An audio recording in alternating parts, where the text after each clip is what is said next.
তো সুয়ার্ত ভাই, তুমি যে গাড়িটা চালিয়েছো, তো গাড়িটার ব্যাপারে একটু কিছু বলো, কতদিন হলো? ওকে, তো এই গাড়িটা কেনা হয়েছিল আগের বছরে 10th of May 2019।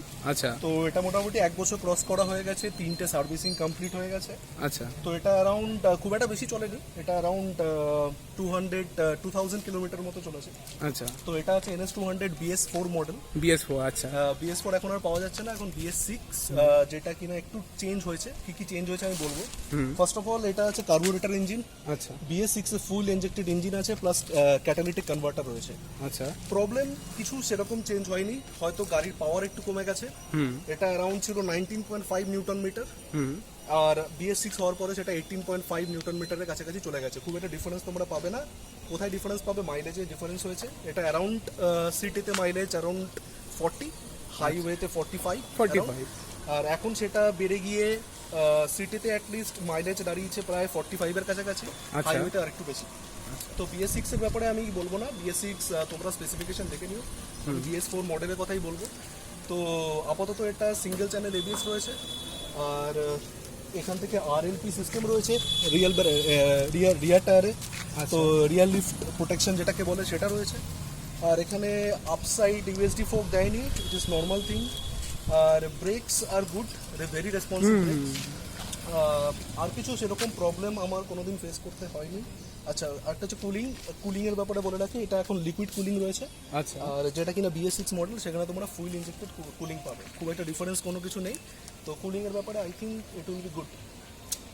R otherwise mirrors problem কিছু নেই সেরকম, বাট মিরার্সের হাইট একটু বেশি দিলে ভালো হতো। তোমরা চেঞ্জ করে নিতে পারবে mirrors, I think KTM mirrors এখানে ইনস্টল করতে পারবে, বা ডমিনার মিরার্স ইনস্টল করতে পারবে।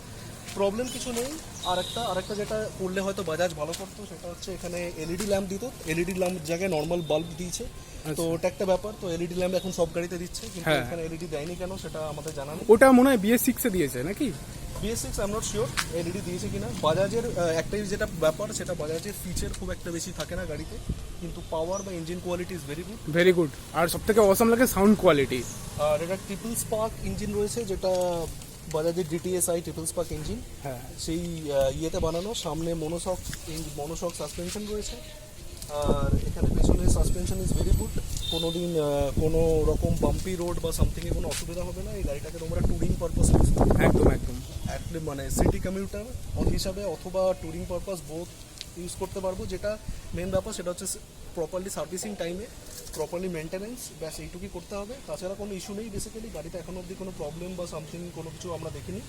তো তোমাকে আরেকটা জিনিস আমি জিজ্ঞেস করছি, সেটা হলো তোমার কাছে তো আরো অনেক অপশন ছিল, যেরকম V3 বা অন্য কোনো বাইক, তুমি NS-টা কেন চুজ করলে? NS এর যেটা বাজাজ অনেক দিনকার কোম্পানি, আর Pulsar one of the benchmark of the Bajaj. আমি অ্যাপাচে RTR 200 অপশানে ছিল, বাট অ্যাপাচে RTR 200 এ একটা প্রবলেম সেটা হচ্ছে seat height is good, ground clearance is good, everything is good, but কোথাও গিয়ে মনে হয় TVS এর ইঞ্জিনের ওপর রিলায়েবিলিটি আর বাজাজের ইঞ্জিনের ওপর রিলায়েবিলিটি দুটো ডিফারেন্স হয়। তো বাজাজের ইঞ্জিন অনেক বেশি রিলায়েবল যে কোনো সিচুয়েশনে। অ্যাপাচে RTR নিতে পারো তোমরা যারা বিগিনার্স রয়েছো। তো বিগিনার্সদের জন্য, যারা নতুন গাড়ি কিনবে, গাড়ি চালাতে পারো না, তাদের জন্য আমি NS200 রেকমেন্ড করবো না। তো তোমরা যদি 200 কিনতে চাও, তাহলে আমার মনে হয় RTR বেটার। আর যদি না কিনাও, তোমার যদি অপশন থাকে, তুমি গ্ল্যামার বা এই টাইপের বাইকস বা যেটা একটু লাইট ওয়েট বাইকস আছে, সেগুলোতে একটু প্র্যাকটিস করে নাও, তারপরে তুমি NS200 এর জন্য যে কোনো টাইমে চুজ করতে পারো, কোনো অসুবিধা নেই। It is very good motorcycle. প্রাইসের ব্যাপারে বলতে গেলে, আমি যখন কিনেছিলাম, it was cost around on road price in Hooghly, West Bengal, it was around 1,45,000 আচ্ছা। On road price. Now BS6 হওয়ার জন্য একটু বেড়ে গেছে দাম, ঠিক আছে। অ্যাটলিস্ট আমি যতদূর জানি around it will be around 1,65,000 around. তো 20,000 মতো বেড়ে গেছে। সেটাও ডিপেন্ড করছে তোমার লোকাল যে RTO রয়েছে তার ওপরে, এরিয়া টু এরিয়া ভ্যারি করবে। তো এটা মোটামুটি এরকম প্রাইস এখানে পড়বে। আর সার্ভিসিং কস্ট অ্যারাউন্ড তোমার খুবই মিনিমাল সার্ভিসিং কস্ট। বাজাজের সার্ভিসিং কস্ট খুব বেশি হয় না, অ্যারাউন্ড 800-900 মধ্যে তোমার সার্ভিসিং হয়ে যাবে। Servicing is very good. আর যতটা আমি রেসপন্স পেয়েছি বা যতটা আমার প্রবলেমসগুলো রয়েছে, সেগুলো সমস্ত কিছু সলভ হয়ে গেছে সার্ভিসিংয়ে। তো সেখানে কোনো কিছু ইস্যু হয়নি। এক্সট্রা কিছু এখানে ইনস্টল করা নেই, কারণ আমার খুব একটা ইনস্টলেশন ভালো লাগে না। তো যেটা পরবর্তীকালে যেগুলো করবার চান্স আছে, সেখানে একটা নাকল গার্ড লাগানোর প্রবাবিলিটি রয়েছে, এখানে একটা উইন্ডশিল্ড লাগানোর প্রবাবিলিটি রয়েছে। আচ্ছা। এক্সট্রা কিছু আমি শুধু চেঞ্জ করিনি, শুধু ইন্ডিকেটারে একটা সাউন্ড অ্যাড করা হয়েছে জাস্ট টু রিমাইন্ড কি না ইন্ডিকেটার ঠিকঠাক ইয়ে করছে। সেটার জন্য তোমরা চাইলে লাগাতে পারো, না চাইলে লাগাতে পারো। আর একটা মডিফিকেশন যেটা করবার প্ল্যান রয়েছে সেটা হচ্ছে ডিজিটাল লক। তো এটা আপাতত অ্যানালগ লক রয়েছে, তো ডিজিটাল লক আমরা করব সেটা প্ল্যান রয়েছে, যাতে সিকিউরিটি অ্যাসপেক্টসের দিক থেকে সেটা অনেক বেশি বেটার হয়। হ্যাঁ, এছাড়া কোনো প্রবলেম নেই। গাড়িটা আপাতত রেড কালার, আর একটা রয়েছে আপনার হোয়াইট কালার, আর একটা রয়েছে ইয়েলো কালার, আর একটা হচ্ছে ব্ল্যাক কালার। প্রতিটা ইয়ের মধ্যে আমার ক্ষেত্রে ব্ল্যাক আর রেড দুটো অপশন ছিল, তো রেডটা আমার বেশি পছন্দ, স্ট্রং রেড, তো সেই কারণে এটা চুজ করা হয়েছে।